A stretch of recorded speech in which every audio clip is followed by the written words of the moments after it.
Why is gold hitting all-time highs while Bitcoin sits in a bear market? And what does this tell us about the next decade of money? Renowned financial journalist Niko Jilch joins me to discuss the state of Europe within all this global chaos, what the rising price of gold is signaling to us, how the US is winning the Bitcoin arm race, and why the Eurozone is stuck in a regulatory trap. And stick around to learn why Niko thinks Bitcoin is no longer just a financial asset and why even the global elites are being forced to take the orange pill eventually. All right, let's dive in. Niko Jilch, welcome back to Bitcoin for Millennials. Bram, it's good to see you. How are you doing? Good, man. I'm happy to see you. Of course, we saw each other in Amsterdam. We had a very interesting panel about Europe and the future of Europe. And now I know you have had quite a critical view on Europe and where it's going. I think you even mentioned something like the suicide pact of Europe, where you were not really positive about economic trajectory, even talking about there's this Germany budget in 2029, no room for investment, stuff like that. Yeah. But you even said stuff like controlled demolition in the EU. But now I've understood that you've kind of changed your insight. So I think this is a perfect conversation to talk about all the stuff that's happening macro-wise with the US, Europe, gold, Bitcoin. So I'm eager to hear where your thoughts are at right now. Wonderful, wonderful. Well, so like you said, in Amsterdam, I went off on a trajectory. I haven't changed my mind about that. I think there's many things that are totally going in the wrong direction. Europe, I don't like any of the authoritarian stuff. I don't like the CBDC stuff. I don't like the whole idea of Europe like deciding on what is true and what is not, and all that stuff. Like anything that goes, like chat control and all that stuff, that's horrible. But like myself, Europe is a big place. The EU is not a monolith. It's more like I don't want to say decentralized because that would be too far, but it's more decentralized than whatever, like the United States. And when you look at what's happening right now in the global markets, when you look at what happened in Davos, when you look at what's happening with the gold price, it really throws me back to work I've been doing for the last 15 years on the euro as an alternative to the dollar, on gold as like the ultimate backstop of the monetary system, and I think like even from a Bitcoiner's perspective, it's very important to like ask hard questions. Why did gold outperform Bitcoin over the last months? Why is gold in the news and completely exploding while Bitcoin is very much not exploding, and in a bear market, I would say. And I think the answer is that there are really big changes going on in the background, and those big changes happen with gold first. And why do they happen with gold first? Because gold already has a very established place in the architecture of the monetary system.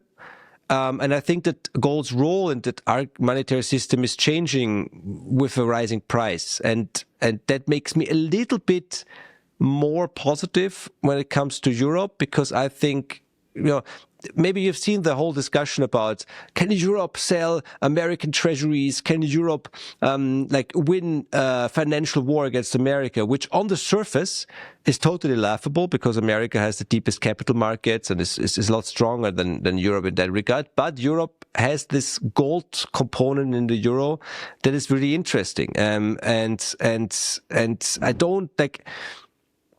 The thing I try to avoid is to be too sure about my own point of view, because I've been doing this for now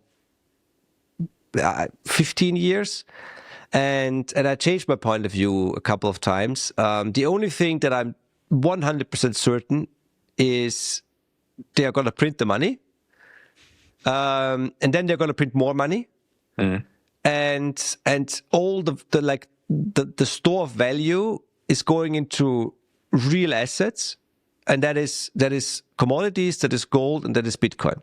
Maybe less real estate. I don't know about stocks. Stocks are a complicated place to be in.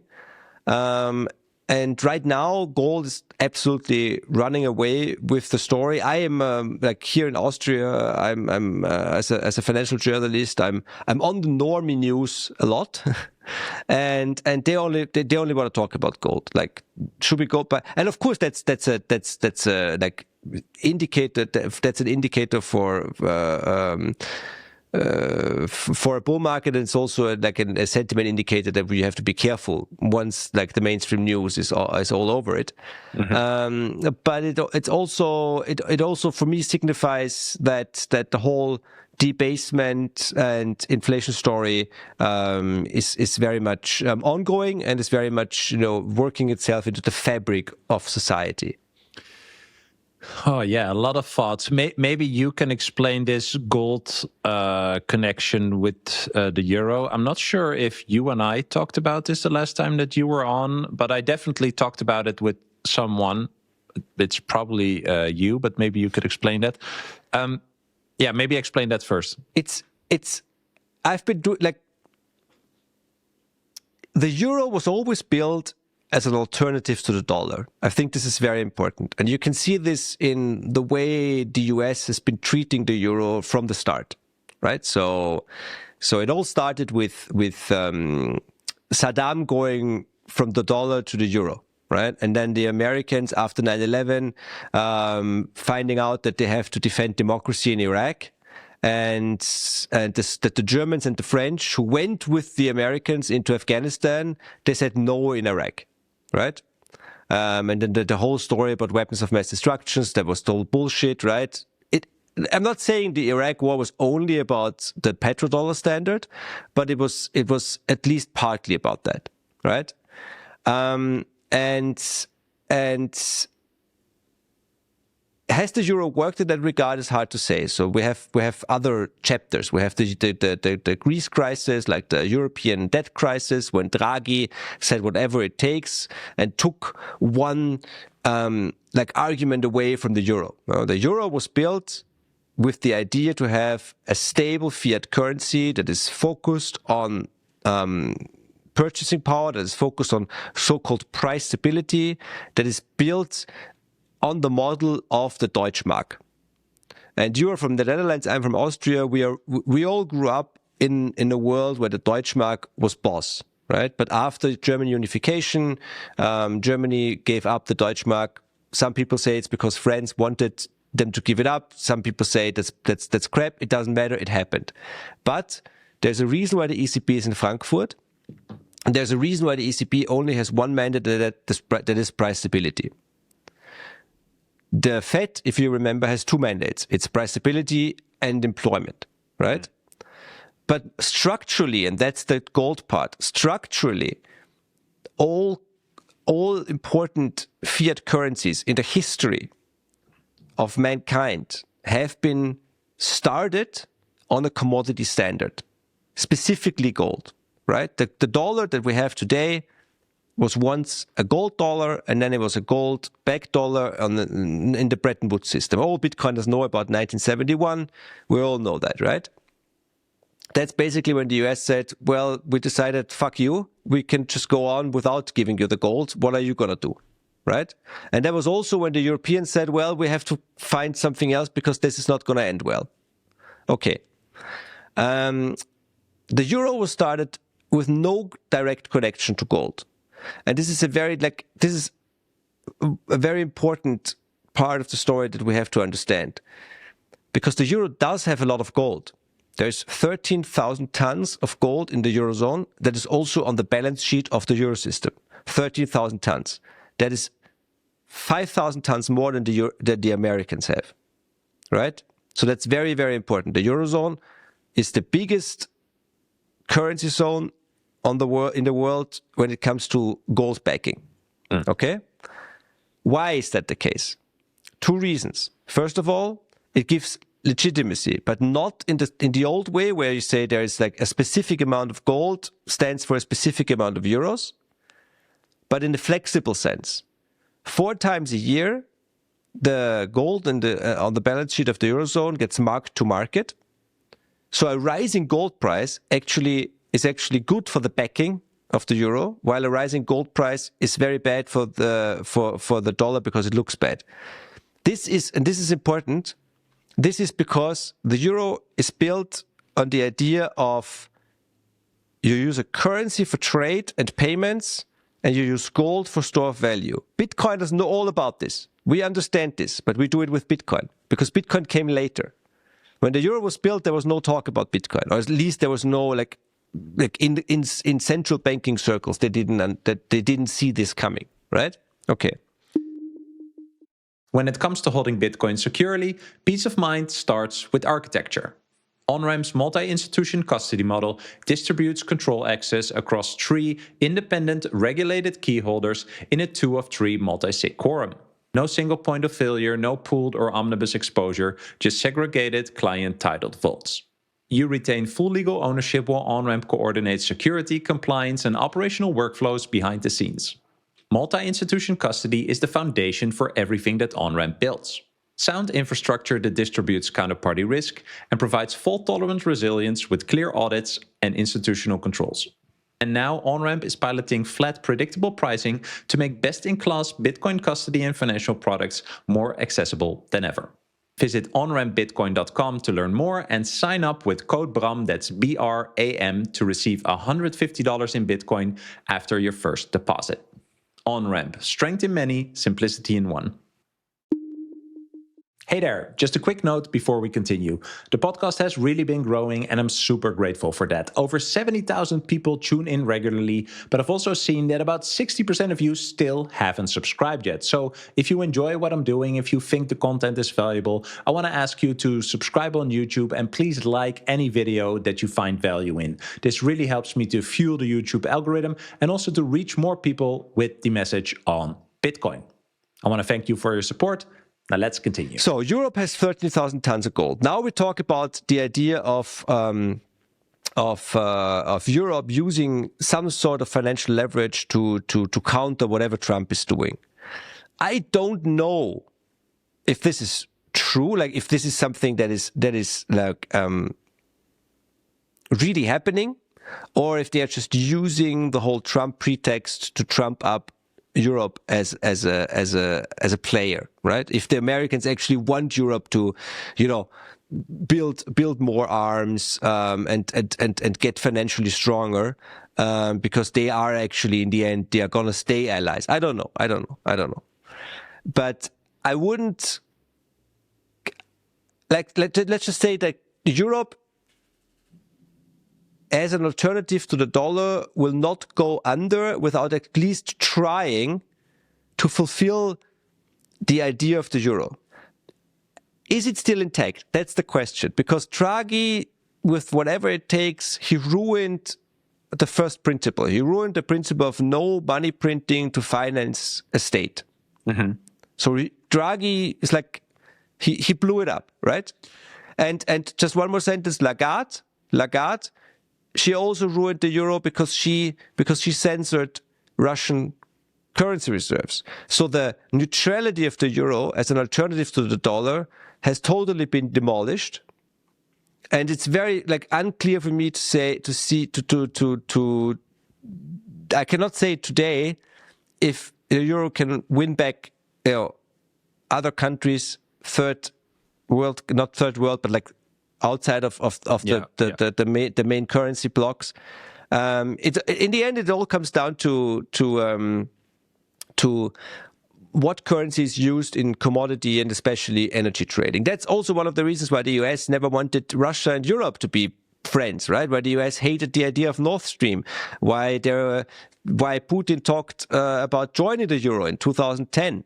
All that stuff is now gone. Right, all that stuff is destroyed. So there are arguments against the euro, but there's also arguments to be said that there is still at least a chance that Europe could try and use this one thing that they have, because they have no capital markets and stuff like that. But this one thing that they have in order to get some sort of, how they say, strategic autonomy from the Americans. So I basically see Trump as Gorbachev. So Mikhail Gorbachev, last head of the state of the Soviet Union, he wanted to save the Soviet Union, right? That was his idea. So perestroika and glasnost, the opening, and some sort of market reforms that he put in place. The idea was to save the Soviet Union. The thing was that the Soviet Union was not just Russia, and it had satellite states. So there was some countries within the Union, and then there were other countries which were basically vassals, like the Eastern Germany, Poland, Czech Republic, etc. Eastern Europe, basically. So in 1956, when the Hungarians in Budapest tried to oust the communist government, Russians came in with tanks, killed a bunch of people, and protests were over. In 1968, in the Prague Spring, when the Czechs said enough, we don't want fucking communists anymore, the Russians came in with tanks, killed a bunch of people, and the protests were over. Right? End of the 1980s. It was clear for anybody that communism doesn't work, and Gorbachev basically said, I'm not gonna topple you myself, but we're not interested in the satellite states anymore. We have to concentrate on ourselves, and you do you.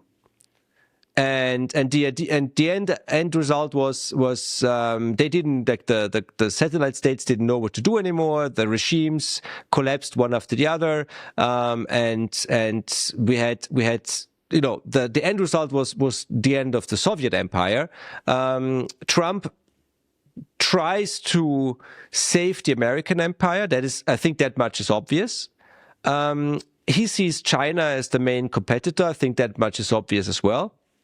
And the satellite states of Europe, for him, are no priority. Now, the reaction of the leaders in Europe was very much the same that the reaction we saw within like the communist satellite states in the 1980s. Why? Because they are used to have Big Daddy America, tell them what to do, basically, and they just called up the Biden administration. But now there's a new boss in the White House, and the MAGA project is, and I think that's fair to say, is a counter elite, right? It's some sort of elite revolution within the American government.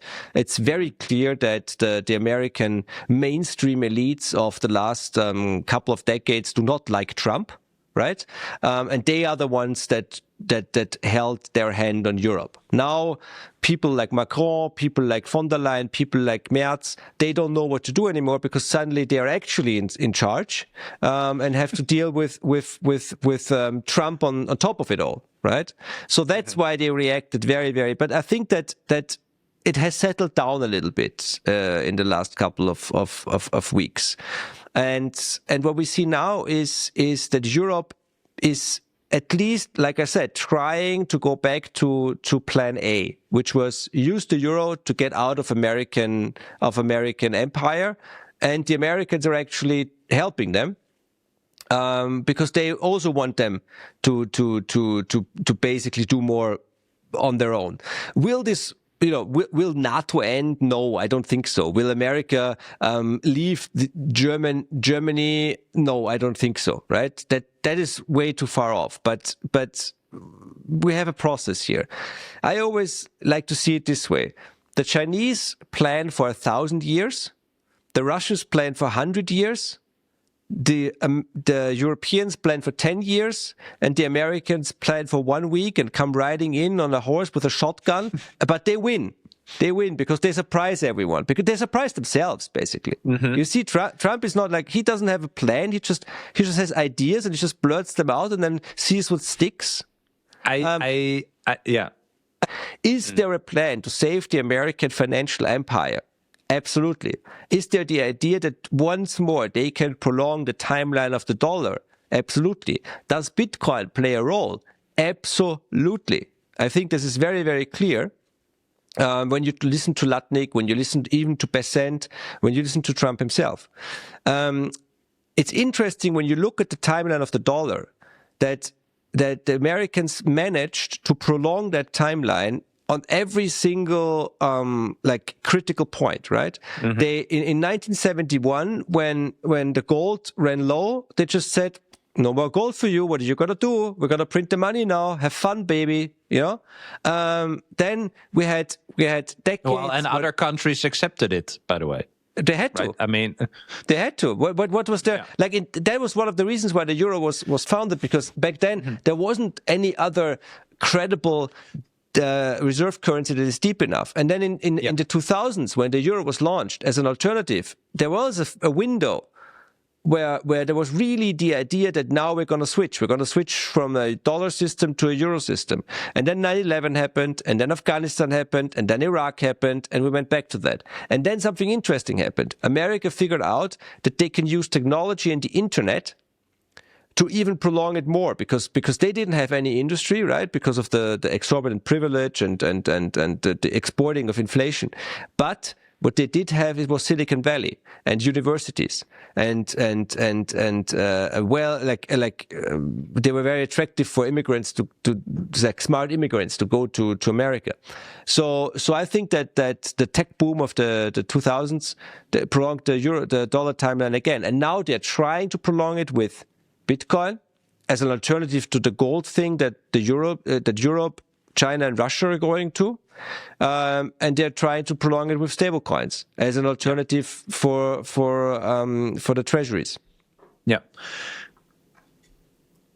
I'm thinking about how to structure this. So let's get back to the Bitcoin US versus gold part, and I think the gold part is kind of the bridge between that, because you just said, countries, people, they are buying gold and Bitcoin is not going up, etc. I think, objectively, that is correct. Obviously, that is what we're seeing.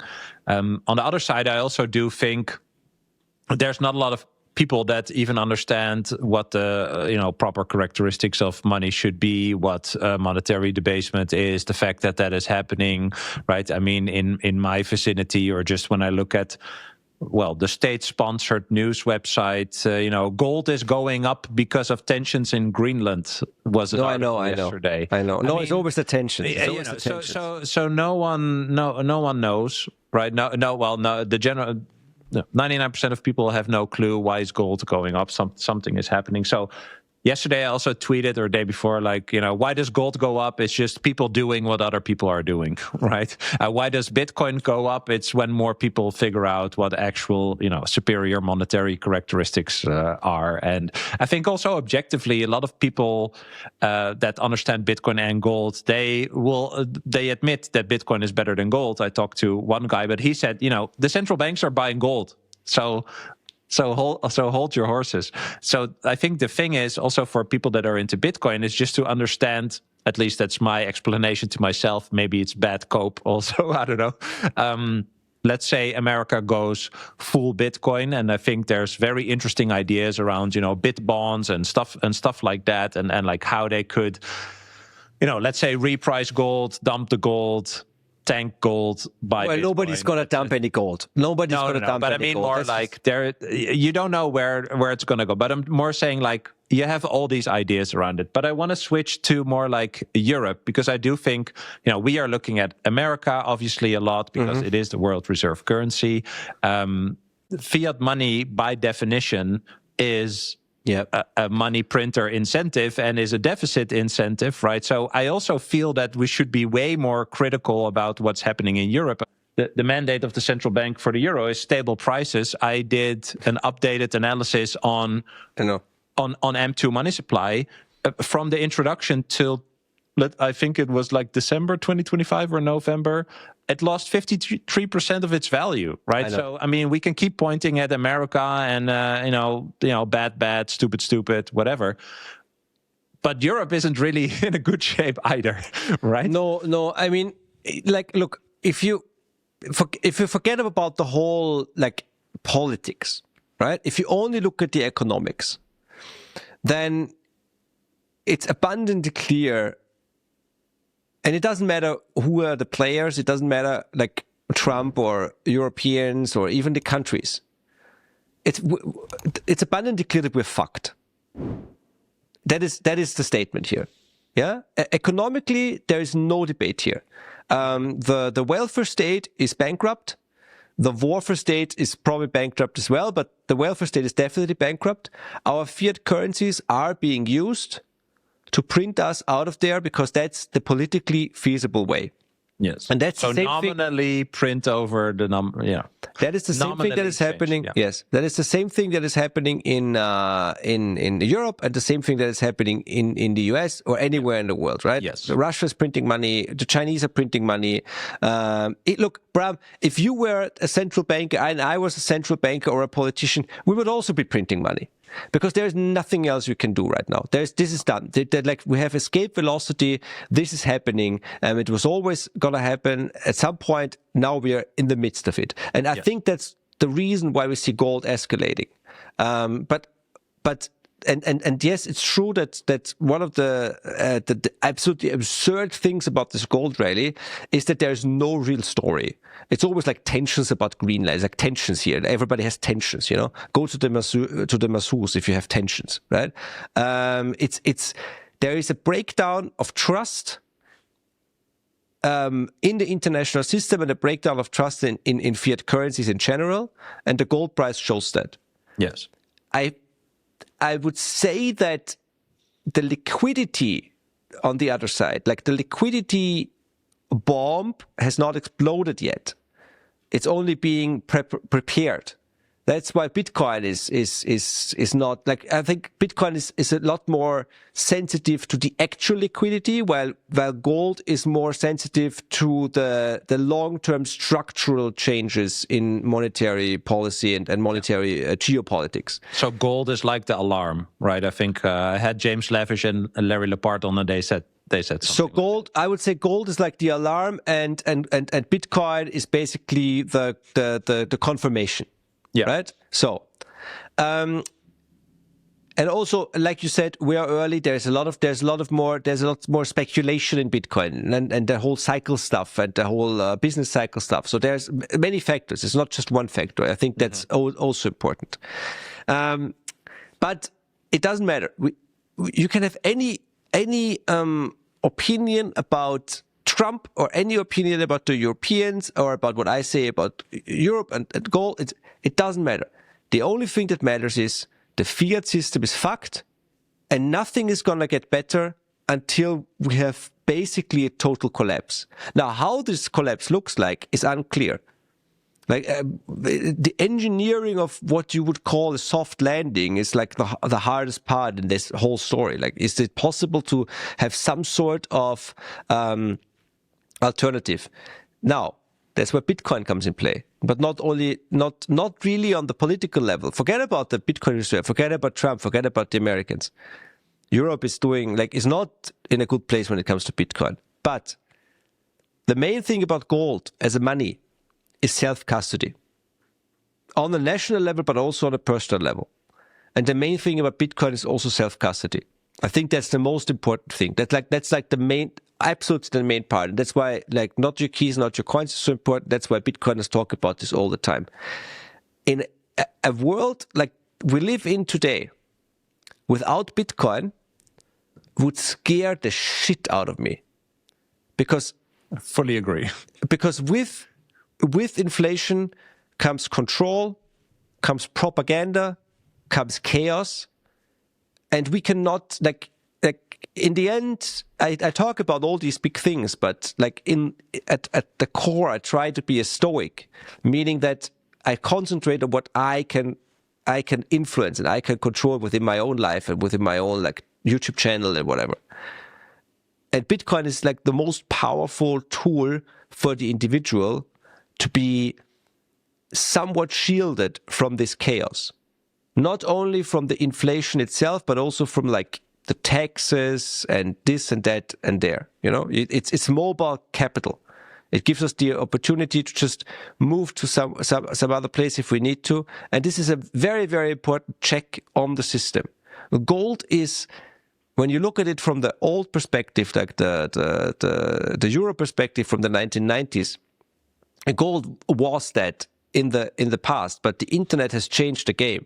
So now we need Bitcoin, and we can thank God that we have Bitcoin. Otherwise, I would not know what to do, because only stacking physical gold is not really a solution on a systemic level.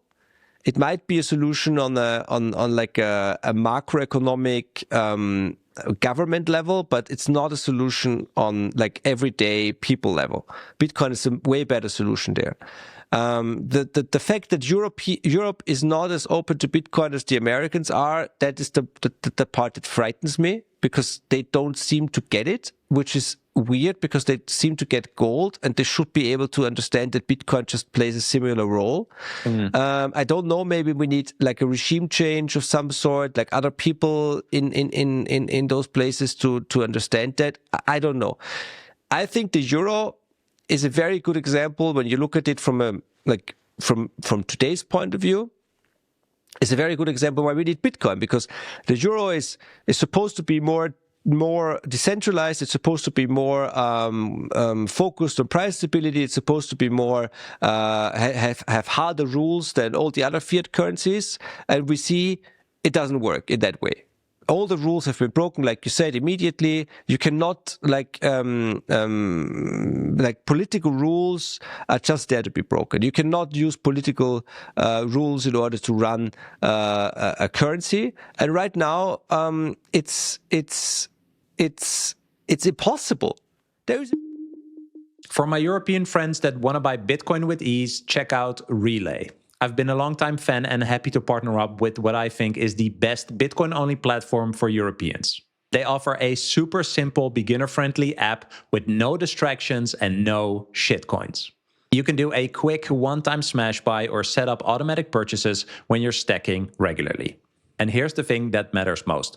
Relay is 100% self-custody. Every set you hold is yours. Your keys, your coins. If you want to get started, download the app via my link below or in the description and use code BRAM, that's BRAM, at checkout to get 10% off your fees. A huge shout out to Relay for sponsoring the show. Now let's continue. There is a reason why German central bankers of the old school don't even try to be the head of the central bank, because they know that they are not in a good place there, because they have to print the money, they have to finance the budgets, and with the next crisis it will just get worse. And so that's what I say is like, I love to talk about this, I love to think about this, but I'm not going to sit here and say I have the answers like politically or where we're going. The only thing I am really 100% certain about is they're going to print the money, fiat currency is going to be inflated, save whatever you can, and the volatility of Bitcoin, the Bitcoin bear market, that's just a test and an opportunity. To be quite frank, I know I've been going on here, but let me tell you this: in 2010, when the Euro crisis started, the Greek crisis started, on the first weekend of May in 2010. Angela Merkel was in Brussels, and there was the first crisis meeting of the heads of state about Greece. And on Sunday evening, Angela Merkel went to the television cameras and said, "Don't worry, your money is safe." I panicked. I panicked.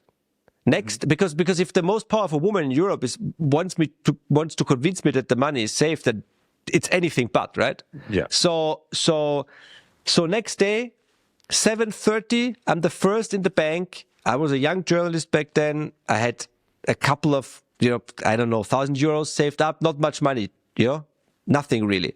But it was all I had. So I went to the bank, said, "Give me all my money. I want to buy gold."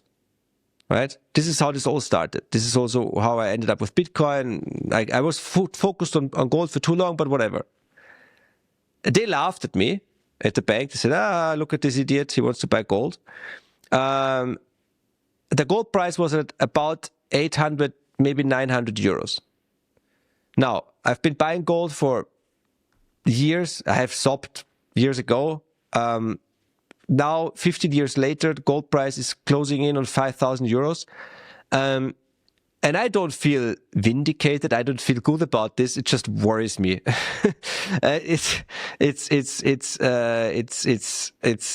I was never supposed to be right on this. I think what a lot of countries are doing now, they are buying gold. Like you went to the bank and got your money and wanted to buy gold. Maybe you can answer it, but like, why did you buy gold? Did you actually understand gold, or do you think this was just part of a story? It's like, okay, well, gold is old and the 5,000 years and etc. store value and whatnot. That's the cool part about it. It was totally instinctive. Yeah, there was nothing like there was like it was like, I'm thirsty, so let's have a sip of water. Yeah, exactly. So that's a good answer, because that ties into what I want to say. But this is what people have been brought up with, right? Like buy gold and silver. I don't know if you can remember, but last year Bitcoin passed the market cap of silver, right? So even that for me is a signal that it's competing in this realm, right? For some people, and for a lot of others not, because they just follow the gold and silver. This is what you need to buy, and that's what they're doing, and that's fine. I think that is what creates the opportunity, but that's also where the tension is eventually created now, right? Whereas I think individuals need to decide, okay, what am I going to do if I accept that this future is different than what I thought it would be? I 100% agree with you. I feel way more confident about Bitcoin as the technology, actually holding Bitcoin, the future of Bitcoin, everything is digital, etc. I mean, that is my choice. And I also think without Bitcoin, I would be super depressed. Imagine if I bought Bitcoin in May of 2010. Yeah, then we wouldn't probably be talking. I could buy Europe. Yeah, probably. So I'm checking it out. I'm trying to find a price. There wasn't even like a real price back then. No, right? I don't think so. I don't know when the pizza was, but maybe it was before the pizza. Well, it's probably under $1. Probably under $1. It's absolutely under $1. Yeah. So it's. I think Pizza Day was what was Pizza Day? Pizza Day was on May 22, 2010. Yeah. So that was so the Euro crisis. Like my gold story started like 2 weeks before Pizza Day.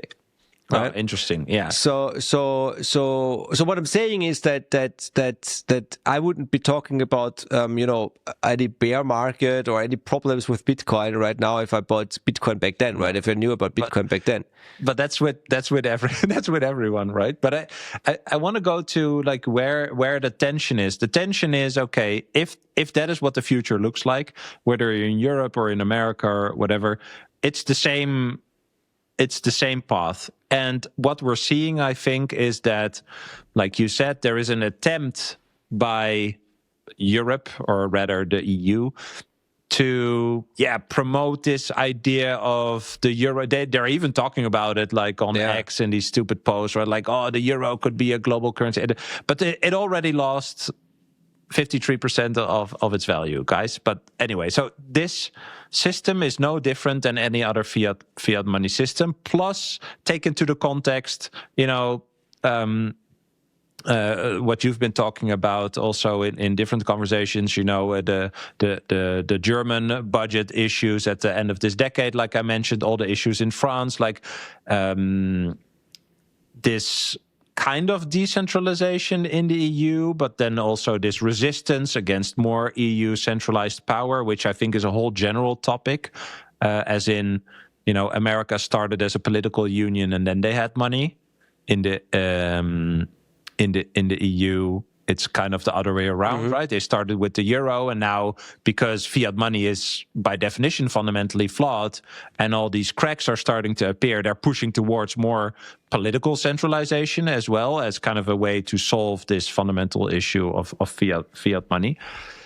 But now we're at a place where, even this morning, I saw Poland and the Polish central bank has also been buying gold at a rapid rate, right? Of course. Okay, so people are doing stuff. People are doing things, right? Individuals are doing things. Countries are doing things, because some people are seeing where this is going. Now, if we head back to America, right? So everyone is talking about this de-dollarization. By the way, I also think in Europe there's still a lot of pension funds stuck in long-term treasuries, although there's been some selling, right? So what else are you going to buy? Like Europe stuff? What are you going to buy? If you were like a German saver, right? So what are you going to buy? You have to save yourself from inflation. You can buy gold, you can buy Bitcoin, right? But you have to understand Bitcoin and stomach the volatility to buy Bitcoin. Yeah. You can buy the Austrian 100-year bond. Yeah, but then yeah. But you can buy that, but that's also not a good idea, probably. You know, joke. But if you buy stocks, that's what I'm trying to say. If you buy like an ETF or even like a 60-40 ETF, you're gonna buy American stuff.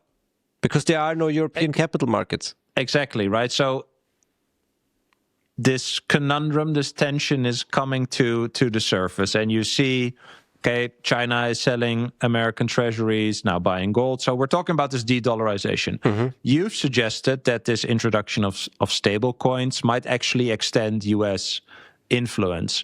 That seems to be the idea. How do you think through that? Like, how does a digital dollar... not in the CBDC sense, I think, although there's, again, different discussions around that. How does that play out? What are the mechanics? And also, what role does Bitcoin play? Okay, so I think we're totally aligned on the whole fiat money thing, right? And I think that one of the questions that you had earlier was, what are we going to do? And I've been dealing with this because I truly think that this is the biggest story of our lifetime. That's why I cover it as a journalist. That's why I covered gold and Bitcoin for the last 15 years and the inflation and the monetary policy. I don't think climate change is the biggest story. I don't think this or that is the biggest story. It's the inflation, the collapse of the international fiat system. That's the biggest story. And I think the first step, and that's actually quite cool. I figured this out. The first step is to just accept it, like you say, and like get information, like learn about it. You don't have to do anything because you're gonna do stuff without even realizing that you're doing it, because your mind shifts and you now see the inflation happening. You see the negative effects of the inflation, right? You're probably not gonna end up a socialist. I can tell you that much once you understand that stuff. But that's just one of the the ways this goes. But what I'm saying is that you're gonna get some gold, get some Bitcoin, right? If you really go off the rails, you buy a house at the country and get some beans and a shotgun, whatever, right? I've seen everything, like prepping and this and that, and But if it only changes in your mind, you're already better prepared than 95%, and the fiat game. In a big part is a relative game, to be quite honest. It's how much you can get, how much better you can get through like the flood, right? Can you keep your head above water, or are you going to drown? Because if you can keep your head above water, you can still build up stuff on the other side. Okay. So on a systemic level, yes, fiat currencies, like we have them today, have two, or maybe fiat currency only has one real metric, and that is usage demand. So do you need the money? Do you need the dollars? Do you need the euro? Because as long as people need more dollars, it's going to work in some way, right? On the other side, you also have to sell your debt in order to print that money. That's the idea of the stable coins.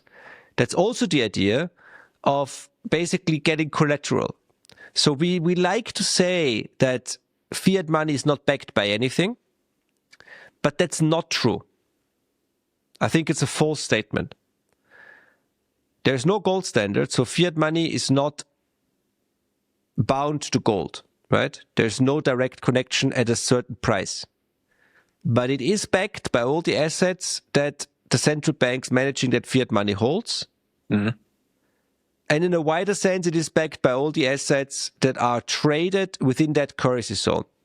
So when the petrodollar, we know about the petrodollar, right? When Trump goes into Venezuela to just get the oil, right? He's getting the oil in order to put it on his side of the global capital account, and now the oil is on the dollar side. When Trump goes to Greenland and gets all the oil and the gas from there and all the other stuff, that's also going to the capital side of the dollar. Now it's on the capital side of the euro. right? There is gas and everything. There's like rare earths and all kinds of stuff up there, right? We don't even know what stuff is up there because there's a lot of ice, but not so much anymore. So that's why this is happening. There's also security reasons, obviously, about the Chinese and the Russians in Venezuela and about the Russians in Greenland, whatever. But this is the main reason, in my opinion. And the stablecoins, the idea is simple. The idea is the dollar is still the biggest brand on the global currency market. Anybody living in Africa, South America, Asia wants dollars if they have access to dollars. If at some point, like somehow, they can use it as a means of payment. They can use it as a unit of account. And to be quite frank, if you live in a African country, South American country, it's also, as a store of value, it's also going to be vastly superior to your local currency, right? Okay. So using the cell phone and the crypto wallets and the crypto rails to get these dollars into your hands effectively gives you what we've called Eurodollars. That's dollars that are created outside of the American banking system. Has nothing to do with the euro. It's just a name, because that's where it started in Europe. That was before the euro, but that's Eurodollars. And then on the other side, Tether and the other banks, basically, because that is what we're seeing is free banking. They can print their own money. Tether and the other banks have to buy American treasuries to back that up. So there's demand for the treasuries, and then there's demand for the dollars. And if they can expand this world, then they can prolong the lifetime of the dollar by usage demand. Now, it's not my argument, but it's something that Jack Mallers talks about, and I think it makes sense. One way to get the volume of stablecoins up is by getting the price of Bitcoin up, because that's what Bitcoin has been traded in. It's stablecoins, mostly, not on the side of ETFs, but mostly, right? Also, and now we see, right now, like these days, we see a drop in stablecoins. It seems that's always bad for Bitcoin, right? There's always, the stablecoins have been dropping. That's a bad side for the Bitcoin price. That's what you read in the news. So that's one of the ideas. Is this enough? Can this work? Is this enough for the US to really like give itself a push for the dollar? I don't know. But it's a very serious push. It's the first thing they did. So the Genius Act was all about stablecoins. It's the first thing they did. So I expect a lot more from there. And also when you see the reaction from Europe, right? The MiCA regulation in Europe about crypto was all about keeping American stablecoins out. Because if we start using dollars in Europe, then the ECB has a problem. So they need to keep them out, then do their own digital euro thing. That's a whole different story. My idea is that this whole CBDC idea and concept is kind of like this last grasp at more centralization. Yeah. And in my opinion, a direct result of the introduction of Bitcoin, which is basically a push towards decentralization, right? If there is a multipolar world where there's different blocks that don't necessarily like each other, but they still want to or like each other's money or whatever, it doesn't really matter. They don't like each other, but they still want to trade because global commerce, that's not going back in 2026. So you need a neutral asset. And I think that is where Bitcoin plays a big role in. But that, of course, takes away a lot of current power or possible power, like in the euro's case, of something that could be like what you allude to when you talk about the euro. So I think there's a very interesting tension there as well, where I think, like, is this the correct thing for Europe to focus on? Or, and maybe you would agree, you should focus on the neutral asset, because if you play a big role in that, you play a big role in the future world, because it's become abundantly clear that whoever controls a certain money actually controls you if you either voluntarily or are forced to trade in that money, then you're actually giving this other bloc or country an advantage if you accept it as the money you use. Does that make sense? Absolutely. I mean, it's when you look at it from an extremely high point of view, even going back to Bretton Woods and what they talked about, even when you look at the proposals by Keynes, right? He understood that we need a neutral form of reserve currency, but he didn't want to do gold because that's too neutral. He wanted a global central bank, and he's got to be the boss. Basically, that's always the solution for people like him. But in the end, I mean, that's quite obviously the solution. That's why the gold price going up. And yes, stealing a little bit of story and also liquid capital from Bitcoin in the long term is not going to be a problem for Bitcoin, because Bitcoin is that answer. And it's that answer way more than gold is, honestly. Maybe the euros, when it comes to the euro, just don't want to deal with Bitcoin because Bitcoin does many things better than the euro, that the euro claims it does, like being decentralized, like being focused on price stability, etc. That's my main critique when it comes to Europe and Bitcoin, is that they went the wrong way. I totally agree. They should have embraced Bitcoin. They should have embraced Bitcoin the way they embraced gold, and they should have used Bitcoin in order to make the euro more attractive. Trying to keep Bitcoin out is not gonna work, and it's just gonna backfire. And it shows me, and this is what really disconcerting me. It shows me their comments about Bitcoin, their politics versus Bitcoin, and also their politics regarding American stablecoins, show me that they don't believe in themselves. They don't believe in their product. They don't think that the euro can hold itself against Bitcoin or even the dollar. And that is really disconcerting, because that shows me that that like you said, the only answer that they have is more centralization, more control, which logically comes with inflation, right? Mm-hmm. And so I would say that at the very least, the wrong people are running the show. These people do not know what they're doing. These people are not going to succeed. These people are don't understand they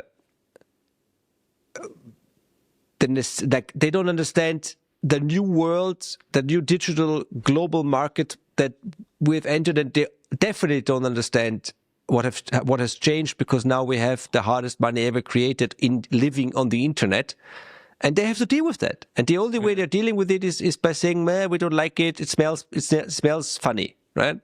That's not going to work. It really is, like Jeff Booth likes to say, it's putting candy aisles in the Blockbuster. But they're not even putting candy aisles there. They're putting like security cameras there and trying to watch everyone. So no, that's not cool. That's not cool. With Europe, the problem with Europe is always you never really know, like, who's working for the European goal and who's working for the national goal, right? When Poland is buying gold, who are they buying it for? And that's also one of the main problems that the euro could face when it comes to gold. I don't know if you've heard that, but the Italian government, they wanted to have like a law that says the gold belongs to the Italian people. And the ECB was like, we don't like that law. Let's not do that law, because the gold is on our balance sheet. If you have a law that says the gold belongs to... And then this is also like, this is the... But this is when you start seeing the fundamental flaws, right? Like it's that. It is the This is the storyline. This is the storyline of collapse and balkanization in Europe. This is the storyline of the euro going down, and taking the whole European Union concept with it, which is not going to be the end of the world, but it I would say it would bring its own set of challenges, and of course on the on a grand power game scheme, it really is what the Russians want, what the Americans want. So I do believe the European power players when they say we have to stand together. I know it's cringe. But that part is true. That they are not gonna, like, Europe as a marketplace will not be there if we are just 27 countries, right? But there is other ways. I mean, how did the American, if you want to see the Greek crisis, and to a large extent it was, as an American attack on the euro, right? The sovereign debt crisis and the role of the ratings agencies, and so how did it end, right? It ended when Germany floated the idea of splitting the euro in part, right? They floated the idea of doing a North Euro, which is like Germany, Finland, the Netherlands, Belgium, maybe. Belgium is unclear. Let's keep Belgium out. It's half a country. Yeah. But definitely not France, right? So Germany, Finland, the Netherlands, Austria, and that's basically it, right? So that would have been like a huge, extremely hard currency block. And that was enough for the Americans to back off, because they said, okay, well, we don't want the euro, but we don't want something that's better than the euro, right? And that would be like a Deutschmark 2.0, right? Or in that, okay. So that's also always the question with Europe. Is always, for me, is always, are they doing this because they really want it, or are they doing it because they want it to fail so they can do Germany and France again? Right, that's unclear for me. A few months ago in the UK at I think it's the Bank of England, where they had some issues with delivering gold. I don't know if you saw that. And then they had a press conference where there were like 3 governors of the central bank or whoever, and they said, well, we had some issues with the tagging and the management, but it's all good. It's all good. You know, it's all good. We're good. We're on TV. This is my role. We're all good, right? And when I see stuff like that, I think, but there's a better way. There's a better way, right? Something technologically exists that can force you to be transparent. And when you sit there and don't let, a shit ton of journalists in to actually see what you're talking about, it's just really hard to believe. And this is also in general just my issue in Europe, where I think like, and that's where maybe the opinion of the hysterical reaction comes from. It's just like, I don't think it's good for Europe that, America backs down in security and stuff like that, because I live here. But I do understand it, right? Like, 2 things can be true at the same time, and that's why I'd rather look at Europe than point at America and say like, Trump this or that or MAGA or whatever, because I have way less affiliation. I don't even live there. Right, like all these things. So I'd rather focus on Europe, and the thing I'm missing is that ideology versus just the practicality, and just acknowledging some things are flawed and some things should change. And for example, pay attention to Bitcoin because something better actually came along, right? And it's not, I think the fundamental problem with Europe and the structure of the European Union that we have today is that those who, like, there's no critical debate about anything. And the reason why there is no critical debate, I think, is 2 reasons. First of all, I don't know how this is in the Netherlands, but it's definitely the case in Austria and probably in Germany as well.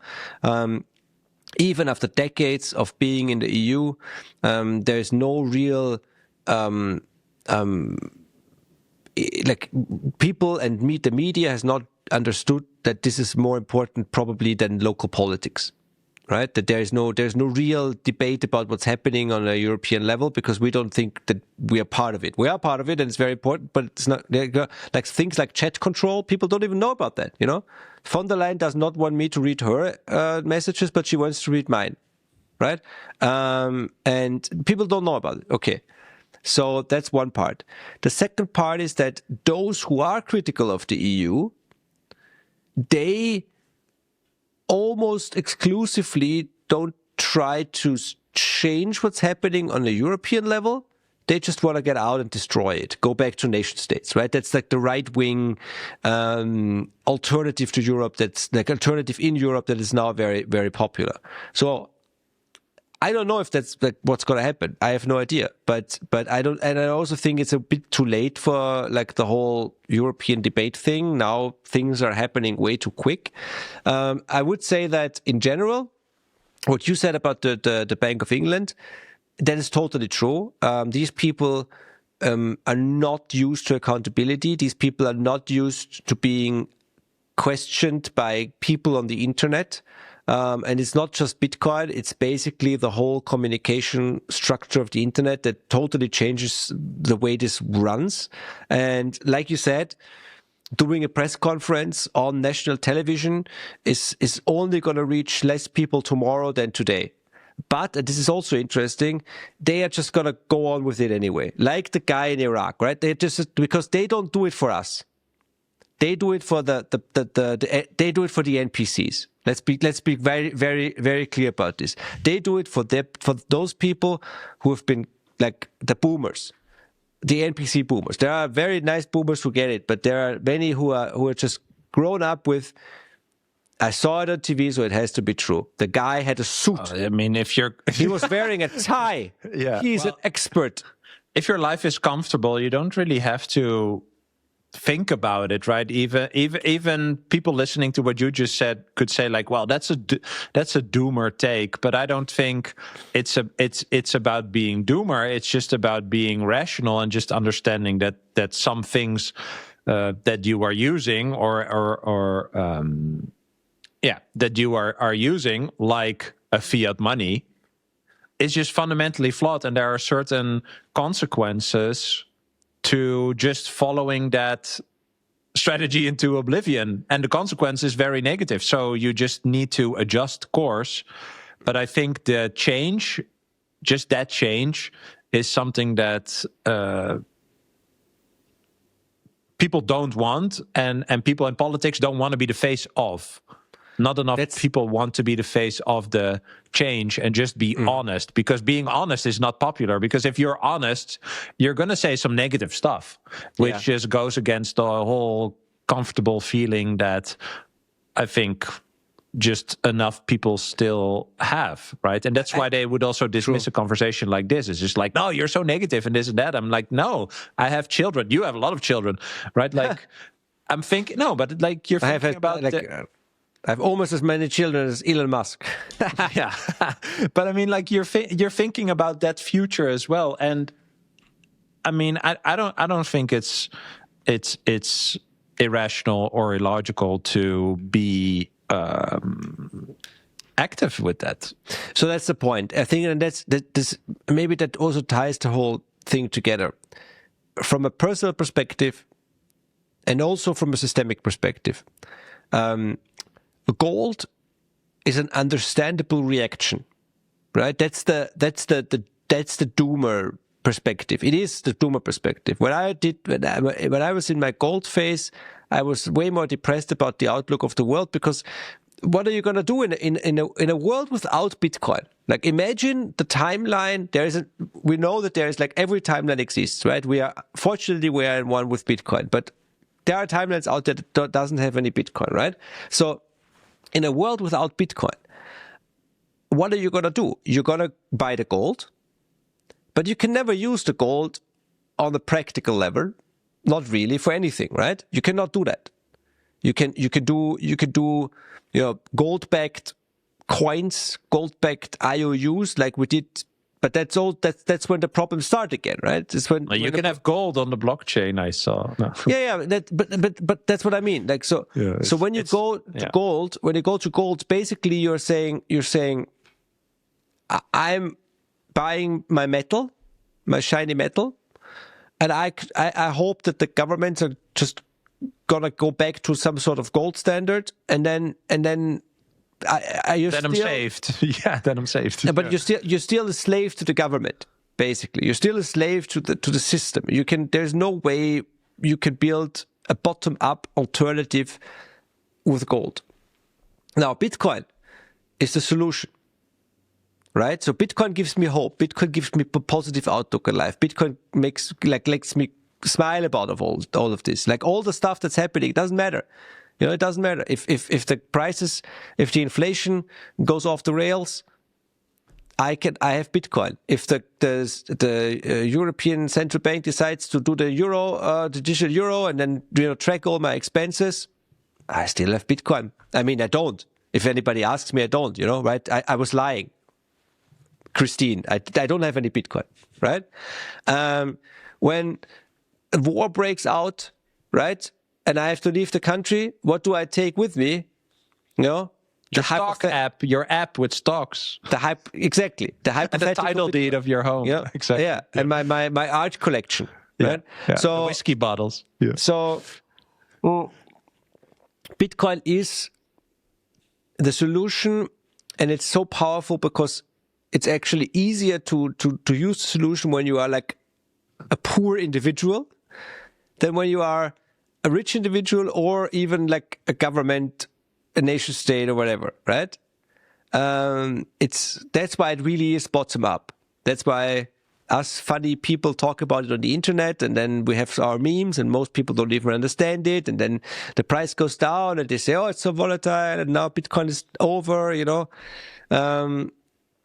But on a practical level, Bitcoin lets me sleep at night, and of course, none of us have enough Bitcoin, whatever.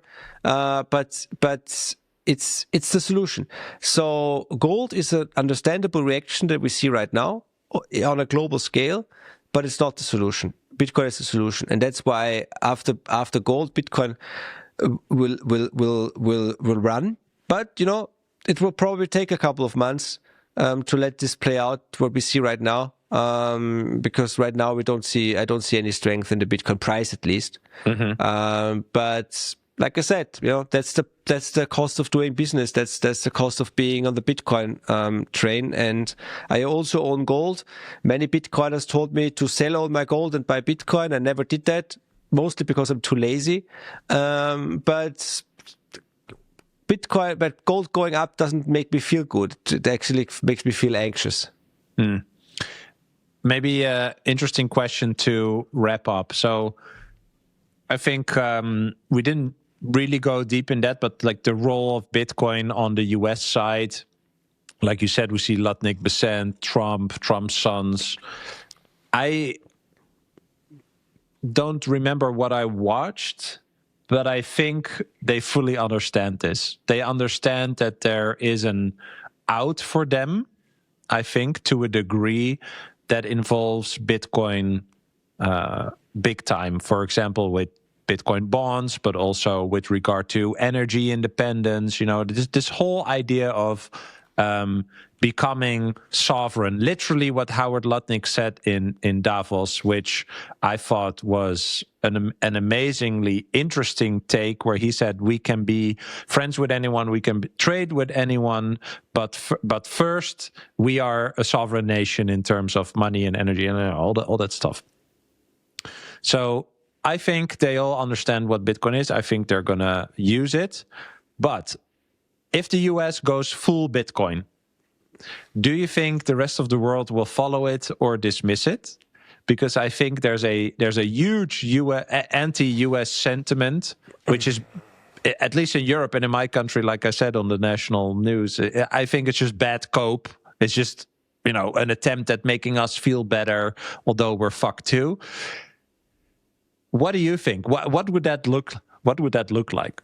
It's interesting. This has been totally ignored, but I stumbled upon this headline today.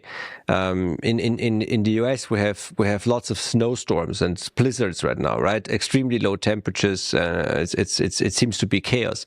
So the Bitcoin hash rate dropped. Why did the Bitcoin hash rate drop? Because the America, especially in Texas, but also other places, it seems, is using Bitcoin miners as load balancers and as emergency source, so to say, for energy in these circumstances. So Bitcoin miners are doing their job again, and they are turning off the mining equipment in the US in order to stabilize the American grids. And the Americans have very, very clearly learned that this is one way of using Bitcoin that is super, super helpful and super, super important, because Americans are heating their homes with electricity, but also cooling their homes with electricity. So you see this in summer and you see this in winter. And that's just one like spot where the US is totally leading the Bitcoin race. And like I said, one of the main issues of propping up fiat currencies versus and vis-a-vis other fiat currencies is what kind of assets are held and traded in that fiat currency and held in that jurisdiction. So one of the parts of the Bitcoin strategy in the US and on US capital markets is to get as much Bitcoin onto your American soil, if you want to call it that, American balance sheets, as possible. So you have Saylor buying all the Bitcoin, you have Larry Fink. I mean, I interviewed Larry Fink in 2018. I asked him about Bitcoin. He was here in Vienna. He said, we're never going to touch Bitcoin. Now he's on television say, well, if they print too much money, better get some Bitcoin, So they're selling the ETFs. They're introducing Bitcoin into the American financial system, the American pension system, which is very much based on the financial system. And this is something that is totally logical. And you ask me if America embraces Bitcoin, is the rest of the world not gonna shun it just because? Honestly, I don't think you have the option to ignore Bitcoin, and you don't have the option to shun Bitcoin. Bitcoin is a reality, and it's the hardest money humanity has ever seen. You cannot ignore the consequences of somebody else holding a harder money than you do. I think this is a quote by Seyfedin. So the world will figure this out, and the Americans are not gonna. I mean, they're basically screaming it off the rooftops already, but they're taking their time. It's gonna proliferate. I mean, the whole story with basically Venezuela selling all their gold and buying Bitcoin. I mean, it's not a good story because they tried to steal the money, but in the end, it just shows that Bitcoin is a geopolitical reality. So I think it's smart, honestly, because what else are they going to do? They still hold some gold, right? They still have their 8,000 tons of gold, so it's not. They don't have to worry so much about the gold being used against them. It could be used against them with China and Europe. It could, but Bitcoin. It's better for them to just get the Bitcoin so that other people don't use it against them, right? Mm-hmm. So that's my point of view. I think that they maybe understand that they need the Bitcoin also to give people opportunity to shelter themselves from fiat collapse. Because there's we think of these politicians and the elites like they don't care at all, but at some point they do understand that they have a responsibility here, even for themselves. I mean, maybe it's just the Wall Street elites trying to save their asses.